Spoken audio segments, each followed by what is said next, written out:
What's up, fantasy fans? This is Phantology. We have the whole crew here: Steven, Jake, Josh, Ryan, and Ben. Ben is a lowercase Ben if you're watching on YouTube, but uppercase in all of our hearts. How's it going, everyone? Excited for this month's recap? Lots to talk about this month, so yes. I am moderately excited for it. All right, we'll see if we can up Ryan's excitement by the time this is over. Okay. I'm excited for my chance. Oh, wait, are we still entering ourselves in these poll competitions? It depends how many we get that enter by themselves. So Yeah, we're going to try to get our community in, but if we need extras, we can get you in, Josh. I feel like my duos could go all the way, so I was excited to win some merch, but all right. Wow. Josh is going to create a new Twitter profile just to enter the competition. And then if he ends up winning, we're going to send it to his address and be like, wait a second. I know where that is. Josh's Phantology burner account. Watch for that. So we are going to cover fantasy news from July, like we typically do. We have some mailbag questions if we have time from fans, and then we're covering our August Twitter poll competition, which is going to be top fantasy duos. So it doesn't have to be a romantic thing, just duos as far as who the best pairing is in fantasy.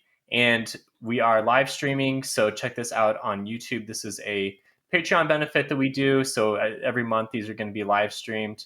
If you like Phantology, check us out at Phantology Books at www.phantologybooks.com, and consider joining Patreon.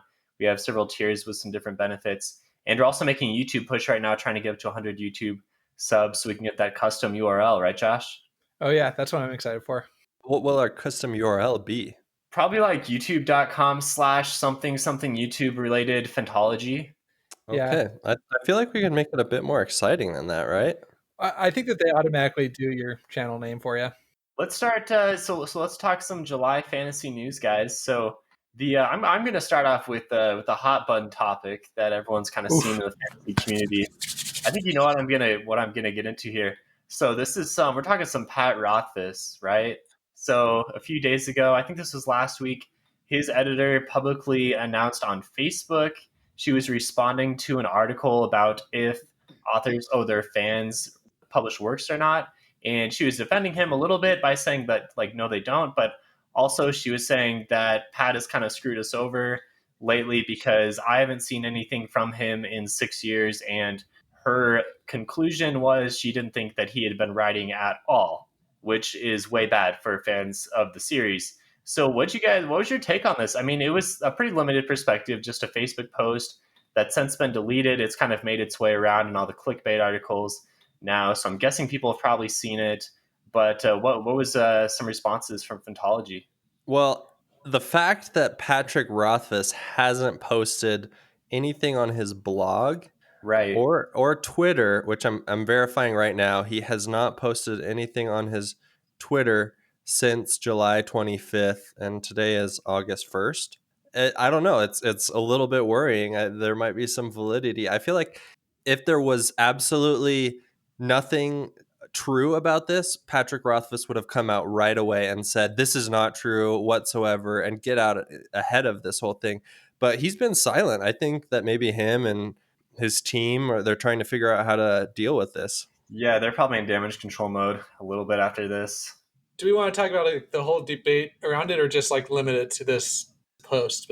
We've had that debate before. Let's talk this post. Like, what do we make of this? What does this mean for fans of the series? Yeah, I mean, I thought it was an interesting perspective coming from the editor, right? Because she could have turned down other work because of, she could have accrued opportunity cost. So the fact that she's been materially damaged by this is concerning to me. I don't think that it was professional courtesy to do it, though. I mean, couldn't you handle it directly with Pat or something? It seems kind of underhanded to post it on Facebook. Yeah, that seems really weird, right? Like Facebook of all places. But who knows? Maybe she has. Maybe she sent him emails and he just stopped responding. I don't think she would have resorted to this if she hadn't have tried some other tactics before. So this is interesting too, because it's not just the editor, but she is the editor and the president and co-publisher and editor-in-chief of DA Books. So it's not just like one editor in a company. This is a smaller publishing group, and she's the president. So she does it all. So is it the case that this series is like the only series that has put them on the map. I mean, obviously they're no tour.com, but I've never heard of them in regards to anything besides King Killer. I don't know exactly, how the series or how the publishing house is functioning, but obviously, yeah, I would say that this is going to be their biggest cash cow here. Yeah. Okay. So my take is getting a little bit broader is that of course like you can't artists are gonna be artists, like it's hard to rush, and I get that, and that's like I don't want to get into that. But at the same time, like if I were just to go MIA from my job for like 6 years and then ghost my coworkers on a project that I was working on, so I'm not an artist, right? So I understand that it's different, and like I understand that he's been dealing with mental health issues, and I understand all that, so we don't really need to go into all that. But like at some level, you can't just do that in life, right? You can't just ghost people and like not submit things, right? Yeah. Yeah, you think there'd be some level of accountability required. It's hard to say what it is when you're talking art, but still something. Yeah. I mean, we don't know that he's ghosting her. If I could guess, I would think that she's probably tried every professional avenue she has to encourage him to make progress on his work. And maybe now this was maybe kind of an appeal to the fans to try and push him along.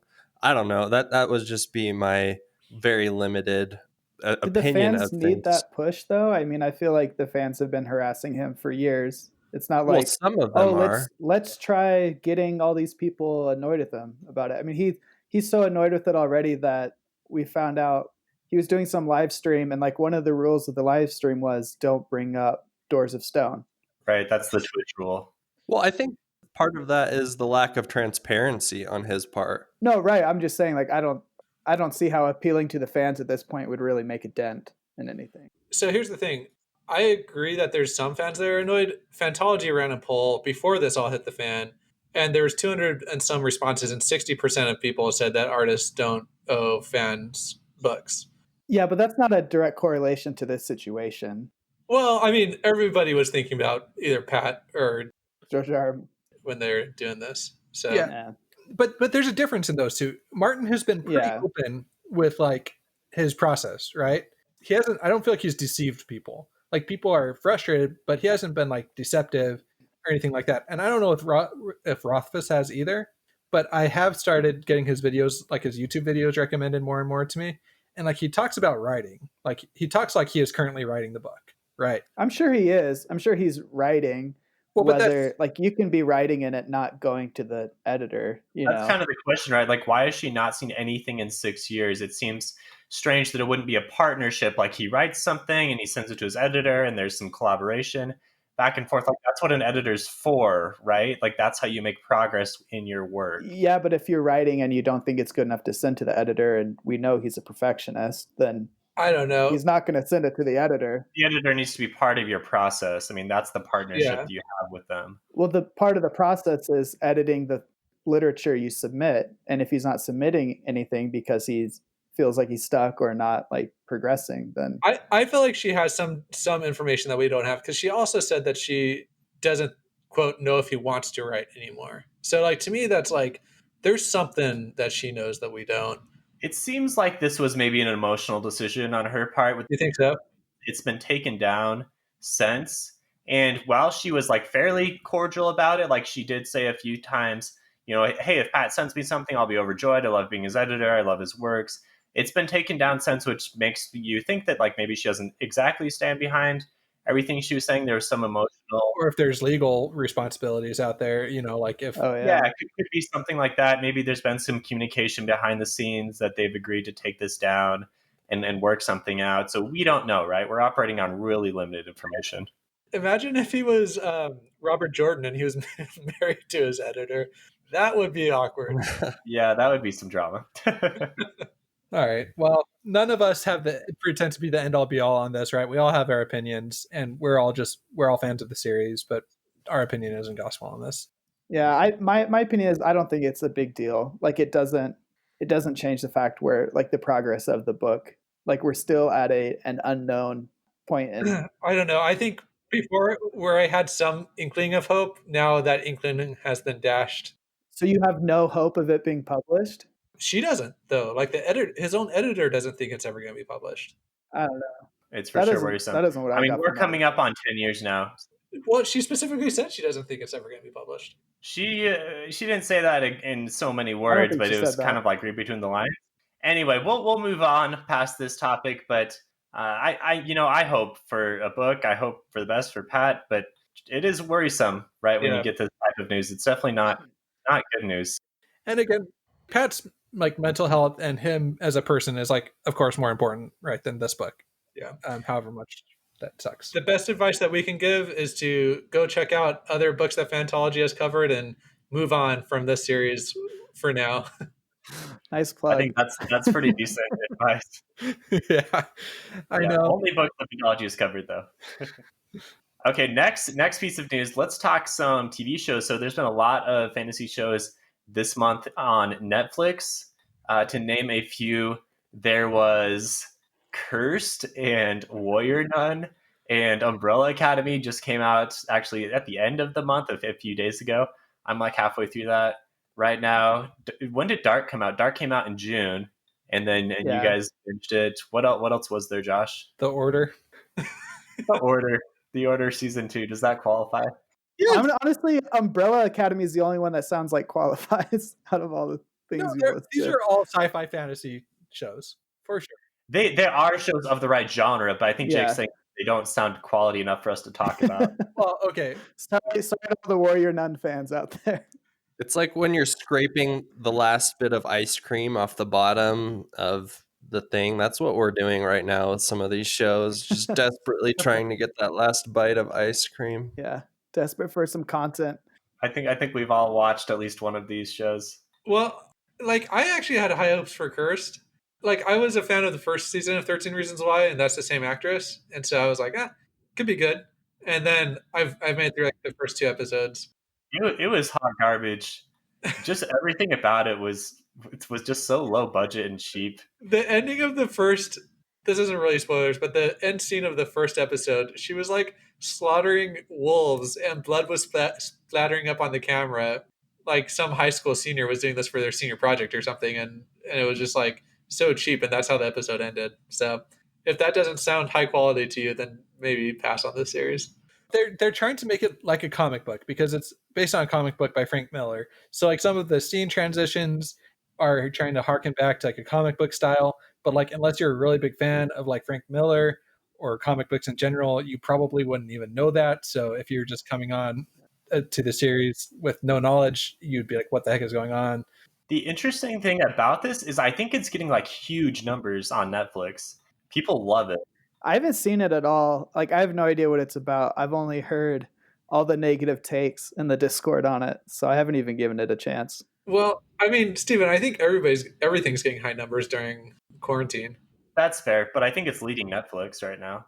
At least that's what clickbait tells me. So was Tiger King, man. Tiger King was some good content. You know, crazy enough you'd think that would fit into a fantasy podcast, but it's all real, guys. That just kicked off 2020. It was like prophetic in ways that nobody thought possible. So I remember somebody posted recently and they said, I missed the Tiger King part of coronavirus. Oh man. All right, so we're a no on Cursed, or a yes on Tiger King. Warrior Nun? Are we also a no on Warrior Nun? I think, Josh, you watched part of this one? I'm a no on it just based on the name. I don't know anything else about it, but it's going to be a pass for me. I watched the first episode. I went ahead and watched it. It wasn't good. I wasn't compelled to even start the second episode. The name to me makes me think that it'd be like a Sharknado or Velocipaster type movie, and I would be down to watch that. It's not even campy like that. Okay, so I'll give the general premise if anyone's interested. It's this girl who is paralyzed and she dies, and her body is brought to this group of nuns, and then they get attacked, and so this like angelic type power gets taken out from this girl that is dying and placed into her, which heals her, and then she goes off, and the rest of this season looks like it's going to be fighting these demon type things. So that's the pitch for it. One more movie on Netflix that came out that we haven't talked about yet is The Old Guard. Like, The Old Guard is what The Warrior Nun could have been, right? Yeah. Which, if you haven't watched the Old Guard yet, it's pretty good. I'll give that a shout out. I appreciate it. It was pretty violent. Which one is that? So it just came out, I think, this week, right, Josh? Yeah, well, no, it came out a few weeks ago. Okay, but it's like this these group of like 5 people that can't die. One person has been living for like a thousand years, and another person has been living for like 200 years. Anyway, it's only a movie, so it's not like a series, but it's quality. It's good stuff. Yeah, that's actually based on a comic too. As Charlie's Theron, however you say her name. Oh yeah, Charlize Theron. Yeah. Yeah, so she kicks a ton of butt in it, and it has Dudley from Harry Potter. Oh, I didn't know that. Yeah, he's the bad guy. He's the villain. Has he glowed up as well, like Neville? So he's hot now. Is the idea with Dudley? Well, I don't know if hot, but he is definitely different looking. I mean, he's an attractive guy. If you were a girl, would you be attracted to him or a gay guy? Either one. Oh, Josh is flustered. That's a yes. It's getting a little hot over there for Josh. All right. So, and any other Netflix shows to talk about? I think we'll talk Umbrella Academy once it's actually over, or once we've had a chance to see it. I'm really liking the beginning of season 2 thus far. Yeah, I've seen the first episode and a half, and it's good. I like it. Well, great. Okay, so moving out of movies. Yeah, we're ready to move out of movies. Oh, let's also mention there's a Witcher prequel that's apparently in development at Netflix now. So it's supposed to be like 1,200 years before The Witcher from the show with Henry Cavill, and it's like the origins of the world.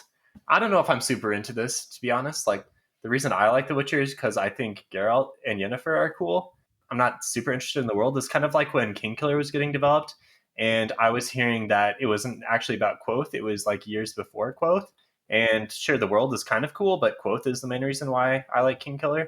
So I don't know if I'm super into the Witcher prequel, but we'll see. I'd be down to see like the history of the elves there, and I don't know the name. I've only seen the show and read the first book of short stories, but something happened in the past where the elves lost most of their land, and what do they call it? Like the colliding of the spheres or something. Anyways, yeah, we're outing ourselves as not knowing anything about The Witcher. I'll Google it real quick. I'll get a phrase. But anyways, I'd be interested if it has to do with that. Hopefully it does. Jake's in. Conjunction of the spheres. Conjunction of the spheres. Yeah. Anyway, that's in development now. I mean, that's, at least a year away, especially with all the COVID delays. So I don't know if I'm knocking on the door for that one to come out, but we'll see when it gets here. Moving into books now. So we had an exciting release this month in Peace Talks. Josh and I read that and reviewed it with Mike from Mike's Book Reviews.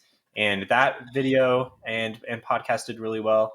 And then we're looking forward to Battleground coming out in 2 months now. So I know not all of Phantology is current on Dresden, but Josh and I are both pretty high on Peace Talks. So if you hadn't picked up that one yet, give that a chance, I would say. I mean, if you're a Dresden fan and haven't read Peace Talks yet, what are you even doing? Yeah, I mean, if you're a Dresden fan, you got to read it. It's been 5 years and it's book 16, so you're totally invested at this point. Yeah. I have heard that Jim Butcher is a good example of somebody who had some personal or maybe mental health issues, which prevented him from writing for a while, but he was able to get back on the horse and do it, get back to it. So maybe there is hope after all for... Well, they also did a live stream together, right, this month? Jim Butcher and Pat? Yeah, they're buddies. So maybe Pat's or Jim Butcher's like, giving Pat some pats on the back, Yeah. Pats for Pat. And to be fair to Jim, I mean, it's been 5 years since our last Dresden, but he's delivering 2 this year. And he also wrote another book and another series since then. So that's like 3 books in 5 years. I don't think it's really fair to be critical of that. Yeah, that's like the only way you can be better is like be Sanderson and like pop out a book a year. Or Joe Yeah. Abercrombie. He knocks out books too. So one other book released to mention, Ready Player 2 got announced this month. That's coming out in November. I think November. Maybe fact check me on that one. But that was a nice surprise. I haven't really thought about Ready Player 1 for a few years. And I know Ernest Cline had a follow-up called Armada that wasn't nearly as popular. That was not a good book. You read it, Jake? Yeah. Armada was like, it was like if you took Ready Player 1 and all the good things about it were gone and you're just left with like the 80s and like all the nostalgia stuff that don't really serve any purpose. Like the plot was super predictable and really preachy. You're saying that the plot of the Ready Player 1 wasn't predictable? I mean, I'm saying Armada was like 10 times more predictable than Ready Player One. Fair. I liked Ready Player One a lot. Yeah, I did too. I'm just saying it was a very predictable plot. Was Armada a sequel? No. A direct sequel? No, just a follow-up book. I Okay. think is what Stephen meant by that. Yeah, but I assume Ready Player Two. I mean, that's obviously going to be a sequel. So it's been some time since I've read Ready Player One. Might have to do a reread before that one comes out. It would be fun to cover it too. I read that book like I think a year or two ago. It was pretty good. Yeah, we should cover that one. Okay, then final piece of news. You guys talked about Sanderson. Phantology cannot go too long without talking about the machine that is Brandon Sanderson. So this month in the Sanderverse, there was the big Stormlight Archive Way of Kings leatherbound Kickstarter. It's currently running. It is in the top 20 of all-time Kickstarters right now at just short of 6 million. Maybe it's past 6 million. I'm not sure. It's right around there. This is for the leatherbound edition of his first book in the Stormlight Archive. That alone is some pretty big news. Shows you how passionate fans are if they're willing to put some serious money into a nice premium edition of the book. He's been live streaming every week, and we have Rhythm of War chapters that are coming out. Tor is releasing them on their website every Tuesday. I think we're getting 2 chapters a week. And so far, we've had the prologue in chapters 1, 2, and 3. So I couldn't be more pumped about Rhythm of War, and also pumped about how the Way of Kings leatherbound is looking. And with that Way of Kings leatherbound, we got Way of Kings Prime, which is basically like an alternate universe for Stormlight. The way Sanderson described it was he wrote that book when he thought he wasn't ever going to be published, and he just like wrote the book that he wanted to write. And then when he was more successful and was able to approach the story a little bit differently, he had Kaladin make different choices and kind of go a different route. So he said to look at it like it was kind of an alternative, like Spider-Verse type situation. Isn't Kaladin a knight in Way of Kings Prime? Yeah. So he has like a totally different backstory. He's like noble. It's probably a Light Eyes. Well, I really hope they release an audiobook for that one so I can give it a listen. I don't know if I can sit down and read. Yeah, it's like 1,000 pages. I mean, it's a full-on Stormlight Archive level book here. Yeah. We got to get to 7 million, right, for that audiobook? Yeah, that's the stretch goal. So if it can get to 7 million, if it can raise another $1 million in the next week, we'll get there. Based on how it's trending, it's probably not going to get there, but that would be pretty That's awesome. crazy. Yeah. I think I might need to buy the books, buy the leatherbound. Yeah, I think you do. Maybe we can help it along sometime. All right, I'll do a stretch goal at 7 million. I'll release some nudes of myself if it gets to 7 million. Dude, you don't want to turn people off. Access to Josh's OnlyFans at 7 million. We need to make this video a fundraiser now on YouTube. Yeah, 7 million. We'll release nudes. All right, we're live streaming. We're not going to stop streaming until Sanderson gets to 7 million.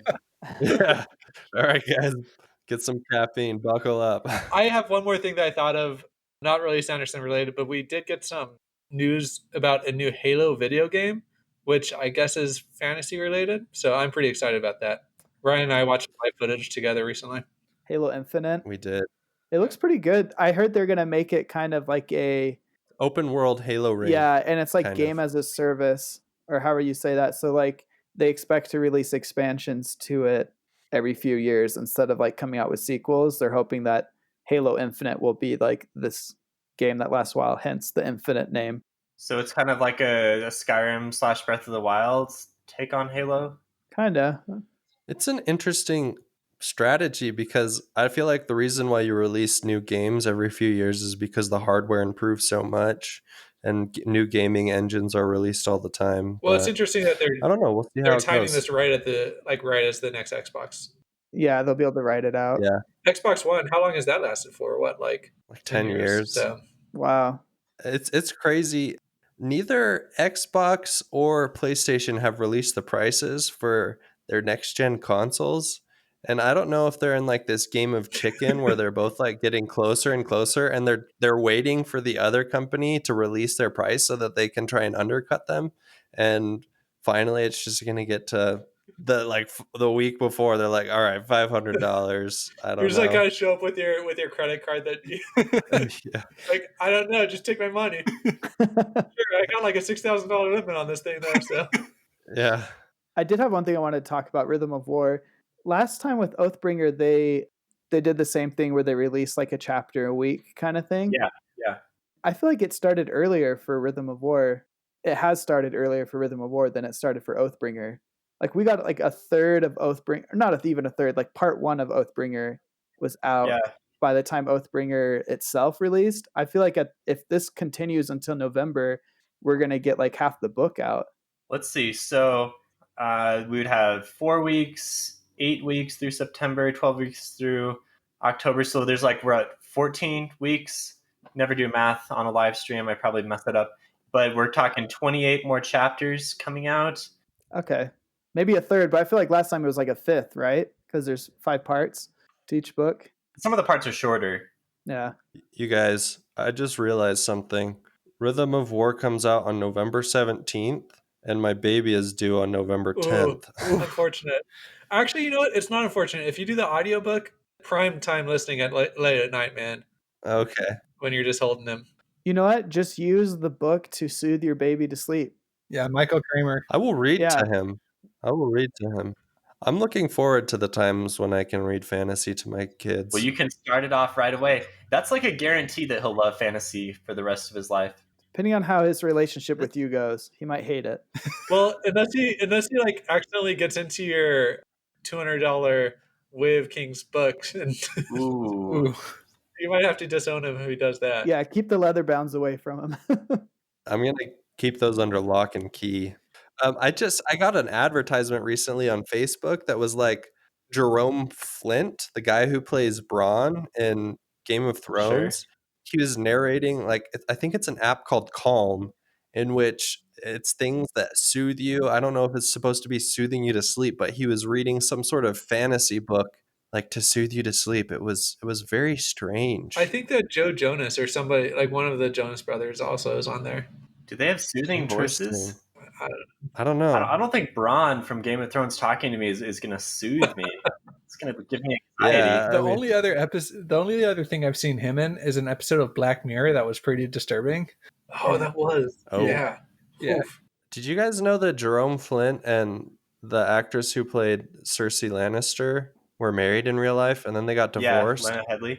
Yeah, and in fact, Yeah. their divorce was so bad that in later seasons they couldn't even be on set together. So there's only one scene in like the last few seasons where they're on together at all. Yeah. Dang. Did you guys know that Kit Harington and Rose, blanking on her last name, got married? Yeah, Josh. Rose? Breaking Who? news. Breaking news. Breaking news from Josh. Oh, Yeah, man. you're talking about your grit. So they're married in real life. Regret. Yeah. You know nothing, Ryan. All right, well, look up Jerome Flynn sleep story, everybody. And his voice is actually pretty soothing, We'll not post gonna the link lie. on our Discord. Ryan, I appreciated the last thing you wanted to throw into one of our podcasts, which was a Coltane tribute from Deadhouse Gates. Josh, Ryan, and I just recorded that, and that's gonna make it on. Did you contact the person that composed it? Man, wasn't able to make contact. I just made a comment on their video, and Are they good? well, there's no way to make contact. I figure, I'll just like credit them, and At least you asked, it'll you be good know. enough. You know what's cool? This kind of reminding me. Somebody on our Discord recorded this It was a podcast all about role playing within. Oh, what world were they doing it in? They do different worlds, but they just did Wheel of Time. Yeah. Oh, Wheel of Time. That's right. And Michael Kramer and Kate Reading actually. Yeah, just roll with the podcast. You should listen to them. They're really good. But Kate Reading and Michael Kramer did their intro for them, which I thought was super cool. Yeah, that's awesome. I think it's Kate Redding. Well, I'm going to say Reading, Ryan.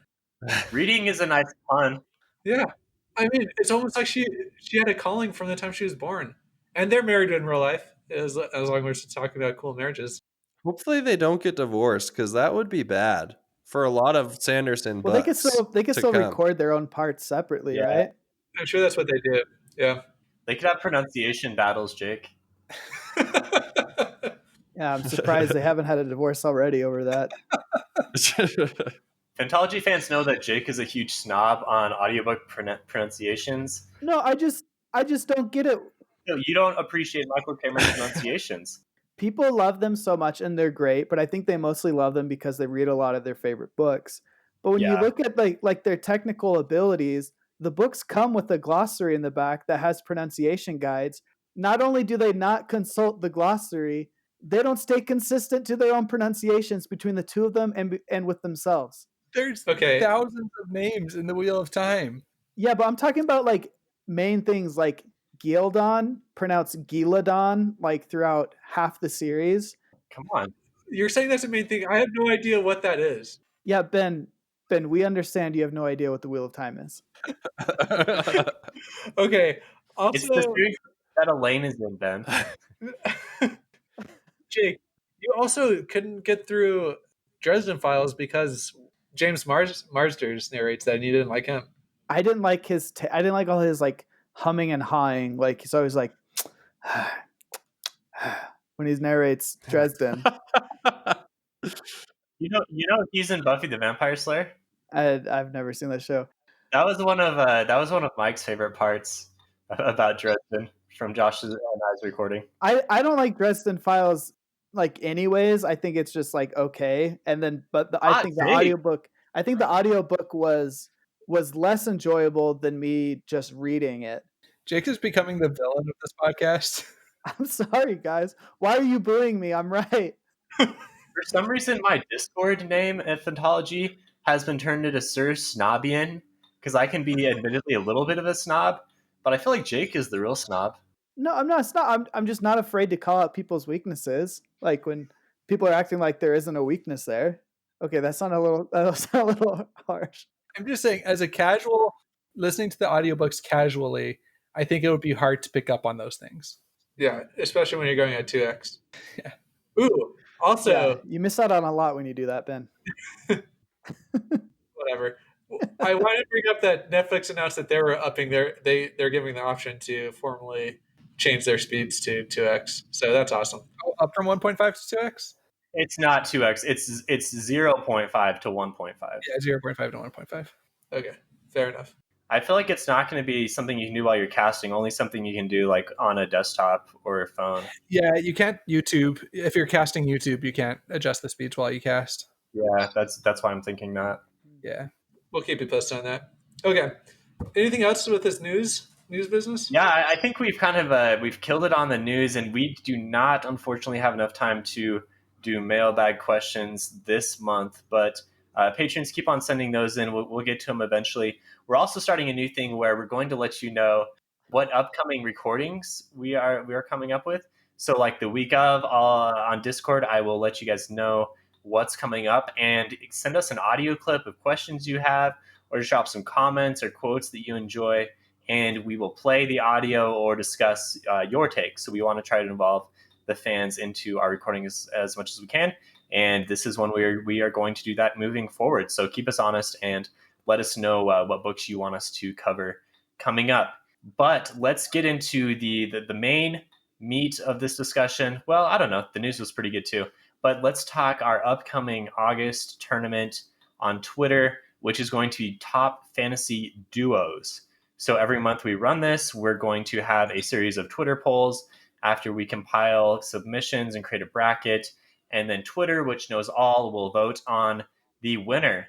So you guys looking forward to this one? Duos? I think this is a good one. Yeah. I'm kind of afraid that we're all going to pick the same people. Yeah, I feel like it was hard to find good ones. And even if I tried to exclude romantic duos because I was thinking more like buddies. But even if you include romantics, I feel like it's not a big pool of duos to pull from. My number one's going to be the best. I guarantee that. Do you want to get us started, Ryan? I mean, that sounds like a flex. What? No. I feel like I always get us started. I want Okay, Jake I'll to start us out this. I do want to clarify because our last poll competition, You I done messed up. misunderstood like how we were qualifying things. Jake was saying that the Pokemon world was the top world in fantasy. Okay, I understood it as the world I'd want to live in. And honestly, I can't think of anything better than going around camping with Pokemon. Like, I think that'd be great. That is fair. So this is just our preferred duo, right? There's no like best chemistry duo, Just very whatever general. feels to you as a reader the best. All right. Starting off, I'm going to say Fred and George Weasley for number 3. Okay. I feel like as duos go, they're like pretty memorable. It's always them together. They have great chemistry together, and pretty much anytime you're reading that's about something they did in the Harry Potter series, it's a fun time. You're always like excited to see scenes that involve Fred and George Weasley. They get up to some great hijinks. They got great plans that they are able to execute together as a duo. Unfortunately, their Goblet of Fire plot did not pan out as expected. But it panned out good enough for the book. Like it made it enjoyable, right? Follow-up question: best twin combination, Fred and George Weasley or Ben and Josh from Phantology? Yeah, that's a hard one. Ben and Josh have the psychic component. You guys finish each other's sentences right now. Do it. Okay, they lose. Hey Josh, Ryan is. Ryan is. It's going to be Fred and George. All right, Jake, let's hear your number 2. All right. Number 2, I feel like this is going to be on most people's lists unless you're actively trying to find someone like a duo, not to be cliche, but we're going Frodo and Frodo and Sam. Yeah. They're like the OG fantasy duo. They're great. While Fred and George Weasley are pretty much the same people, you know what I mean? You wouldn't really be able to distinguish them. Well, the way their characters are written, you know what I mean? They're always doing things together as a team. They have like the same like goals and everything. Frodo and Sam are kind of the opposite, where they're more of a team that complements each other with their strengths and weaknesses. You got the loyal companion, and then Frodo just doing what he can to continue with this burden of the ring. I think they make for a good duo. And then number 1, I have Locke and John from Gentlemen Bastards. I know. I that's what I'm saying. It's a small pool. And the reason I put these above Frodo and Sam is because while they're newer, they don't have the clout that Frodo and Sam have, obviously. But I feel like they kind of have the same thing where they're a duo that complement each other. They kind of provide for each other things that they wouldn't have without the duo. And I think their chemistry is a lot more fun to read on the page than the other duos I've mentioned. Solid top 3. I wonder how many of those are crossovers. Yeah, like you say, there's not as many, but we've also read a lot of the same series. So I think when we extend this out to Twitter, we'll get a lot of interesting questions. Yeah, I was trying to pull from a sci-fi one, but I couldn't think of a real duo in sci-fi. Sci-fi is not as character based, right? That's what I would say. It depends on the. Could have done Locke and Demosthenes from Ender's Game. Or Ender and what's If you want to put these in your top 3, then put them in your top 3. I'm just saying there's tons of sci-fi. There are. I just couldn't think of anything, and I feel bad. I feel like I'm missing out on some due to that. I'll go next. Okay, let's hear it, Josh.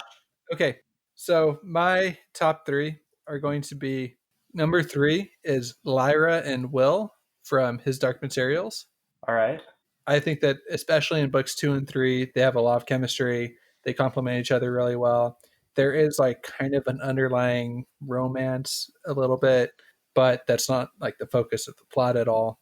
And I just really like them. Shout out season 2 of His Dark Materials coming out soon. Trailer came out.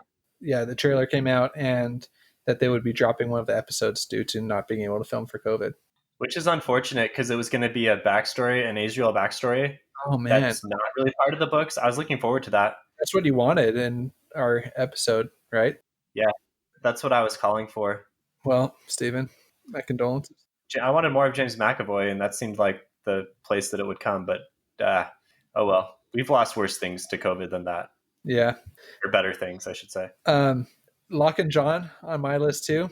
I know. Locke and John. I know, but they're the best. Like, legitimately, I think that they are the best bromance, like, friendship, and fantasy.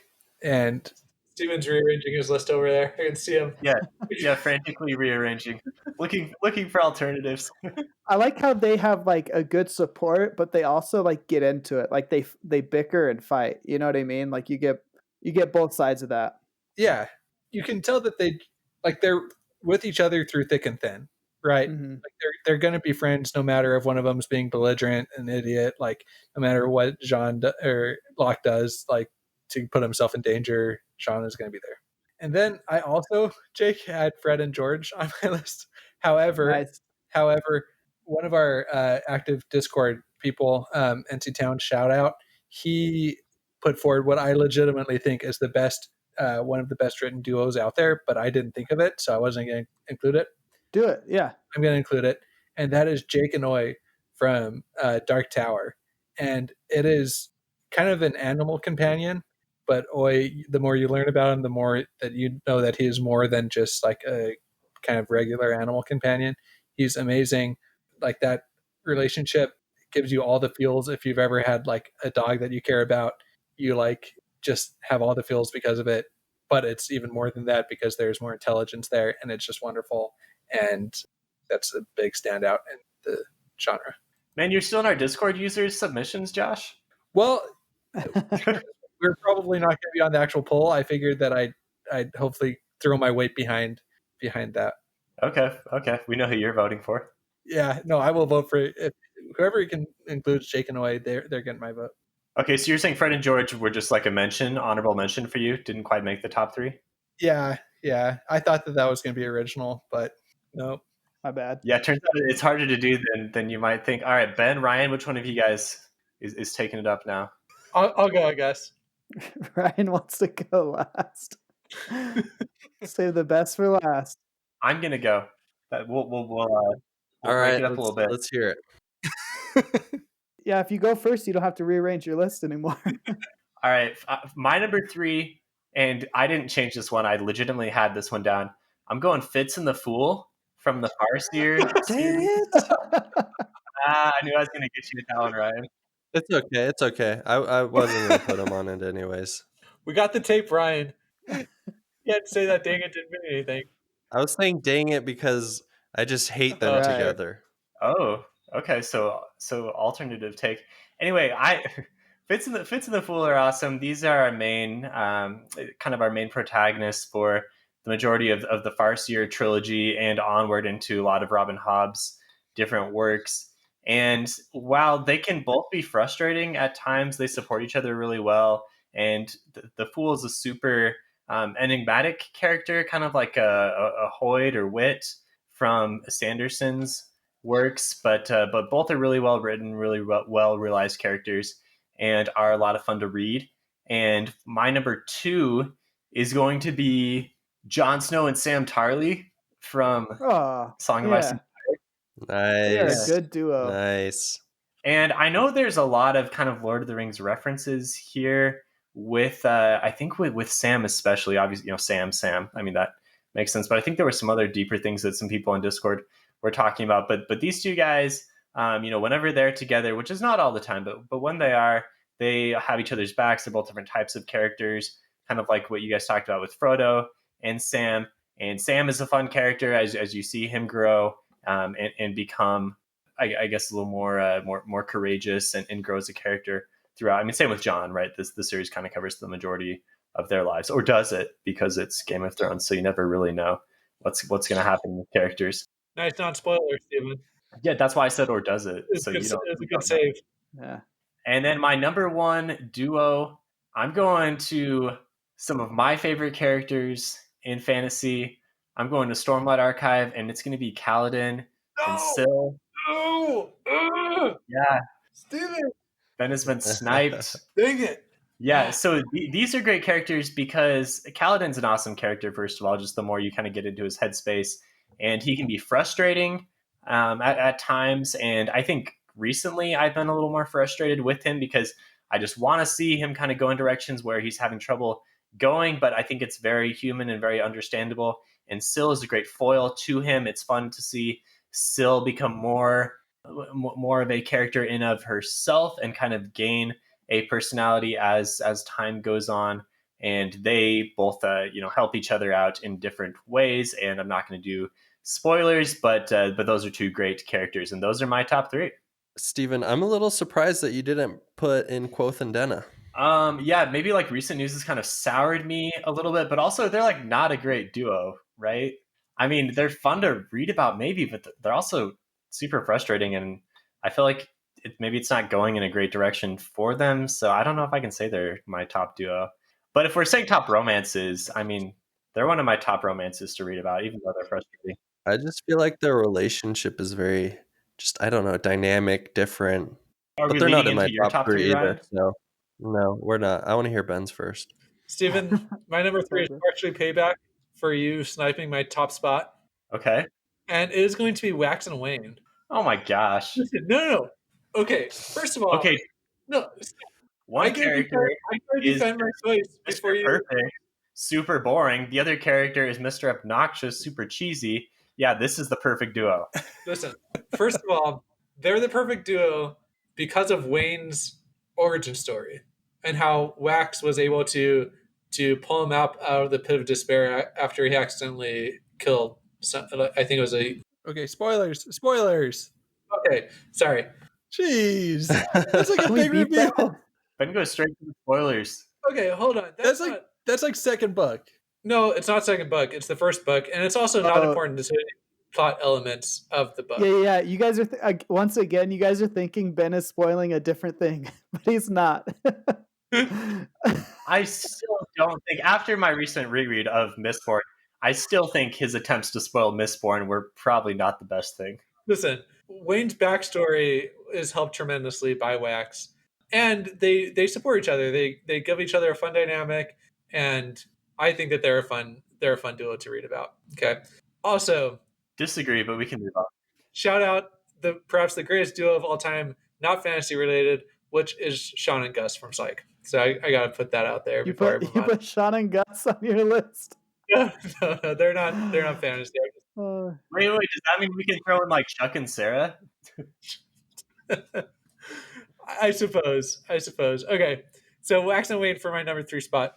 Number 2 spot, Egwene and Avienda. Did I pronounce that right, Jake? Close enough. Yeah. Okay, who are near sisters. It's a Michael Kramer pronunciation. So the fact that they have this like near sister relationship is just awesome to me. They travel throughout the world and the series in large part together. They're so different. Like they're incredibly different, but they find a way to make this fantastic friendship. So I enjoy that. And for my top fantasy spot, I'm going to go Darrow and Severo from Red Rising.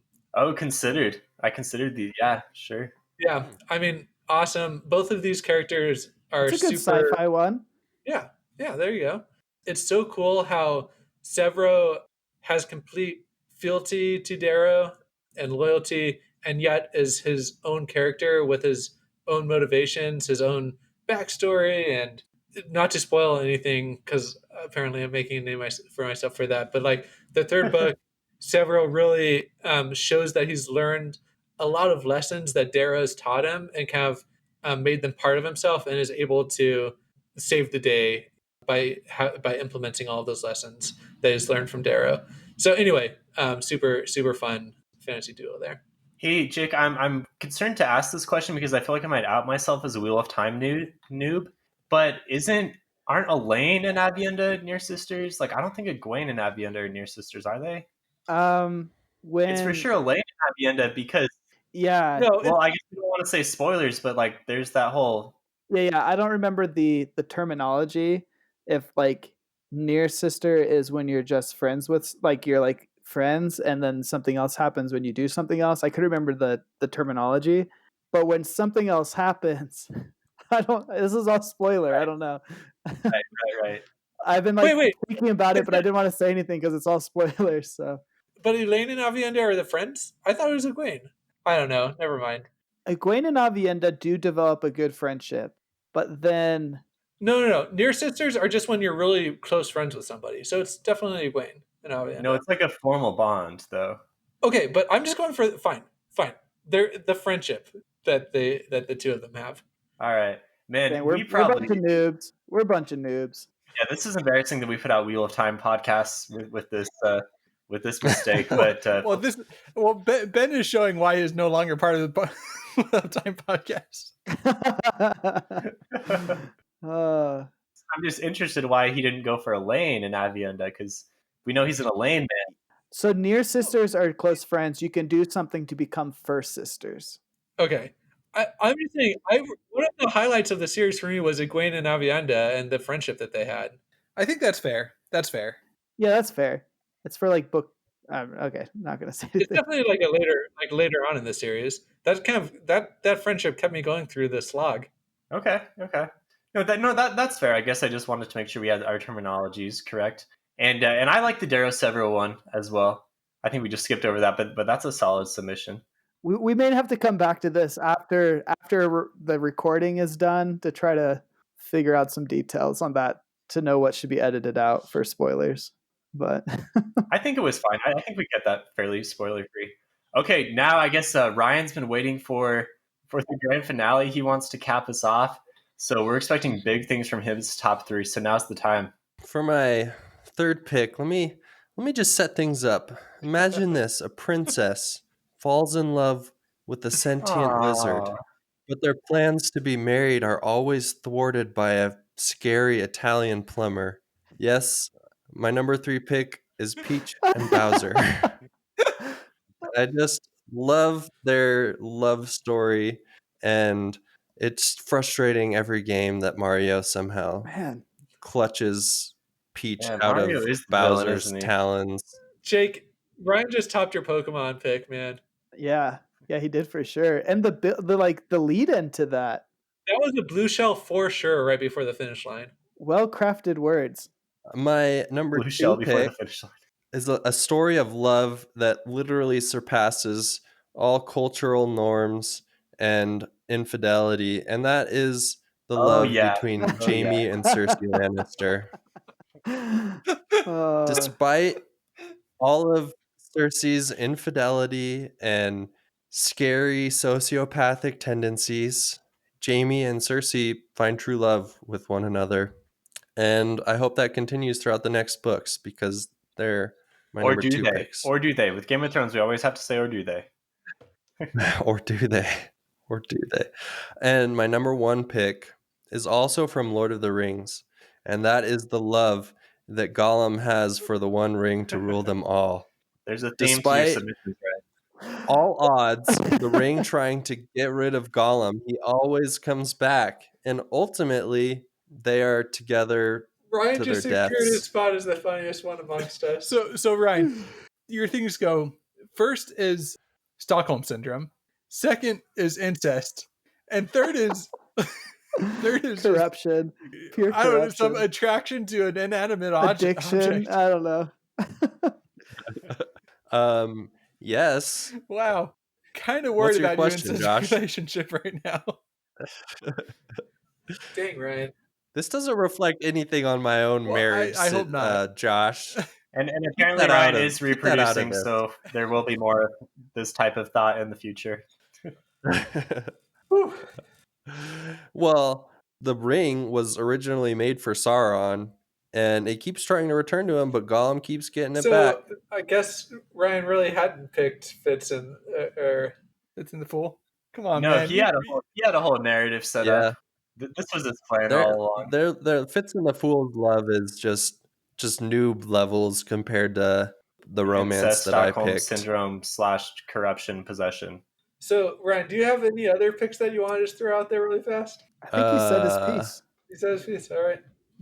No, I mean, I think that picking Sean and Gus and Wax and Wayne, it's really like they're just archetypes that were founded on Sherlock Holmes and Watson. So I think you should have just picked That's fair. Holmes Ooh. and Watson, Ben. Ooh, Deep okay. cut. Dang. Yeah. Is there any way we could have our do some sort of? I guess it's kind of the same, but I don't know. People rank our submissions, like who out of our live stream here, the 5 of us, had the best. Here's a way. Hey, listeners, why don't you go on Discord and let us know which of the 5 you like the best? Mainly just because of that dig Ryan had at Ben right there to see our listeners. We'll set up a poll on Discord. Yeah. Any special shout outs? Because I feel like there's a few that do. I think Ender and Valentine Peter and Valentine from Ender's Game is a good one. I think Jane and Ender is another good one from Ender's Jane Game. and Ender. Yeah. And then if we're keeping it with Ender's Game and that series, Bean and Petra, I think they were good. Hadrian and Royce from I'm blanking on the name. What's the name, Steven? Yeah, the Michael J. Sullivan, the Rhaeria. Yeah, Ryer. Yeah, Yeah. those are going to be popular. I Hadrian know and that's a Wells. popular duo. What about Harry and Hermione? I mean, Harry Potter, you can combine any two characters and say they're a good duo, right? Yeah, I think more Harry and Ron. They're kind of a Yeah, trio. they're a trio. I feel like they're a trio. You can't What about split up James the and trio. Sirius? Perhaps one of the most hated and loved duos of all time. James Sirius is pretty good. Yeah. We could do the soldier and his time skipping girlfriend from the Hyperion. Yeah. Ryan. I can't remember her name. Her name's kind of a I was- spoiler I was- anyway, I so was thinking I about probably that. shouldn't say it. I was thinking about that when you were thinking of fantasy. I don't know. They're not really a duo. They're kind of this weird Yeah. romance that takes. Yeah, when I thought of place. sci-fi, that was the first thing that came to mind. So, and I was like, I don't think it applies. I'll throw out Jonas and Martha, or Marta, however you say it. Yeah, yeah, Yeah. I was also And Adam and thinking about Eve. them too. Yeah. yeah. Eva. Ava. Wait, Eva. Ava. Ryan, when did you watch Dark? Eva. I just finished it this past week. Oh, I love Dark. Shut up, Steven. You know, our first like Fantology 5 live stream, we were having a hard time getting our schedules put together, and Steven said to us, look, if all of us do it on this date, I promise I will watch Dark. That was 2 months ago. I didn't attach a date to it. I'll watch it eventually. I seriously will watch it eventually, but It is a really good show. Steven, you should not be scraping the bottom of the bucket with like these crappy Netflix shows until you've watched Dark. Like it is a Yeah. legitimately amazing the show. only thing that's holding me back is it's in German and I'd have to do subtitles. You can do English audio. Yeah, You can just do dub English it. audio. I guess if I'm not like watching the screen all the time, the dubbing might be fine anyway. Subtitles are better. I did English audio and it was weird. The dub I is did it better, for but you get Sydney. used to it. Yeah. I watched it both ways, and I do prefer subtitles, but you get used to the dub. Yeah. Let me throw out a few more honorable mentions. I will watch Dark eventually, I promise, but I can be full of crap sometimes anyway. He's gonna pull a Rothfuss on us and never watch it. Ooh, nice way to Full bring it full circle. So I think Vin and Sazed from Mistborn are really good. I guess Vin and Elend as well, but either one could work. Oh, Kelsier and his brother, they're good. Marsh. Kelsier and Marsh are good. Marsh. Yeah. Are they really a duo though? It's more of a background duo. I don't Yeah. know. They have history and chemistry together. Yeah, and Marsha is more like underappreciated than Kelsier is. Kelsier is kind of like Yeah. the face of the operations, but Marsha like really makes a lot of stuff happen behind the scenes. Yeah. I think there's a lot that we could have said in Wheel of Time. Those characters are all so well fleshed out that, I mean, Rand and almost anyone could be a good duo. And Matt and Talmanis, or however you say his name, yeah, they're a good duo. There's a romance that comes up at the very end that was an unlikely duo. oh yeah, don't say that one. Maybe like Matt and Pink Ribbons as well could be a good duo. Pink Bow. What about the Aelfin and the Eilfin as a duo? Yeah. Do they ever travel to each other's world? What about Master Chief and Cortana? Oh, Master Chief and we even brought up Halo. How did they not make it? Dude, Halo 4, that just pulls my heartstrings every time. And Halo I haven't 2. actually I mean finished Halo playing 3, 4 ever. where he comes back for her and Ben, you're Like, a bachelor this you weekend, came dude. Let's back just for stay up me, all night and he's playing like, it. when I make a girl a I'm still promise. listening, Ryan. Guys, I have more duos I want to say. Sorry, Steve. I'm just scrolling through our Discord books and throwing out duels. I'm gonna say from Lightbringer, Gavin Guile and Karis Whiteoak are a really good duo, one of the better romances, and I think someone needs to include those on their top 3. We just reviewed Deadhouse Gate, so I gotta say Coltane and Diker, 2 of my faves from that individual book, were awesome. They're yeah, not but really they're a together duo, enough, and they're though. both awesome, so I'm gonna say they're a duo. Listen, Ryan is trying to tell you that your duo isn't a duo. Do we remember his duos? Like, come on. There wasn't enough weird stuff going on, so Shut up. My duos is all about love overcoming obstacles. All right, maybe you guys should try it in your lives at one I'm point. gonna say Harry Dresden and Murphy from Dresden Files. There's a lot of good Dresden duos Harry as and well. Bob. Yeah, Harry and Bob, sure. Thank you, Jake, for that. Any good First Law duos? Maybe like maybe Logan Nine Fingers and no one's really a good duo with Logan. Being realistic. Who's the girl that they? Pharaoh. You're thinking of Yeah, I guess Pharaoh. Pharaoh, Logan and Pharaoh, Pharaoh, maybe. Yeah. They're not Yeah, really a no one's good really duo. a good combination with another character in First Law. I mean, they're all good characters, but none of them really get along. That's what makes them good characters. Yeah, anytime you think about two characters in that series, you just kind of start to squirm a little bit. Like, okay, how could these characters best kill each other? We really should have defined what we mean by duos more so, because it's like proximity isn't necessarily a duo, and that's what you're getting at with Diker and okay. Coltane. They're together, and I mean, just because brothers Ryan, just doesn't chill, make them man. a Just chill. duo. I will not chill. I am snob. I'm going to be sort of All snobby right, I got right one now. more duo, and that's going to be Valen Alsorna and Sharon, sister freaking Sharon. Oh my That's gosh. my last duo I'm throwing out there. That's not a super well known series, but it's a good one.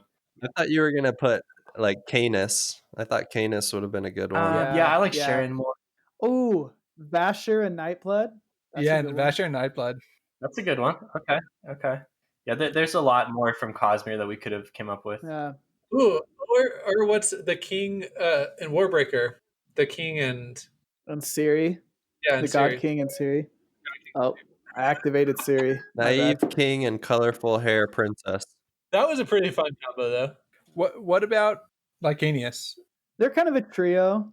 Yeah, we're in what's his face? And Davian. Yeah, we're in Davian. Davian. They're for sure a duo in the first book. Oh, Caden and Nethgola. Caden and Nethgola, right? Oh my gosh. That's a good combo. Yeah. I haven't read the third one still. I mean, that's on, basically man. like a Luthor and Lanfear type thing. All right, I think Phantology is scraping the bottom of the barrel at this point. Yeah. Whatever. We're in and Davian are a good duo. Yeah, they're okay. For our clip, you should come see the Phantology 5 scrape the bottom Yeah, do we of have the access barrel. to like a movie trailer announcer voice? Well, Ryan obviously just showed you. Oh, yeah. I can be it. Coming up, Phantology scraping the bottom of the barrel. 5 adult men talk about fantasy Have you guys for seen an hour Interdimensional and a Cable half. Rick and Morty episode? Oh dang! You What guys about are Rick and missing Morty? out. No. A good Rick duo. and Morty. Rick Great and Morty. duo. Good duo. Great duo. All right, that's it for Phantology. Thanks for listening. If you made it this far, we'll see how much of this gets cut, but it's staying in the YouTube video. So thanks for tuning into our live stream. Thanks patrons for supporting. Check out Phantology at Phantology Books. Join our Discord and chat with us. Please sub on YouTube so we can get to 100 soon. And we also have some merch available if you're into that. So lots of opportunities to be a part of the community and support the ever-growing nerd presence in the world. We're looking forward to the latter half of 2020 with a lot of new releases, and we're going to get those to you guys as soon as possible. So, Jake, Josh, Ryan, and Ben, thanks for being on. Fun to have the full crew on. We'll see everyone next time. Thanks. See ya. All right. Sounds good. Still live.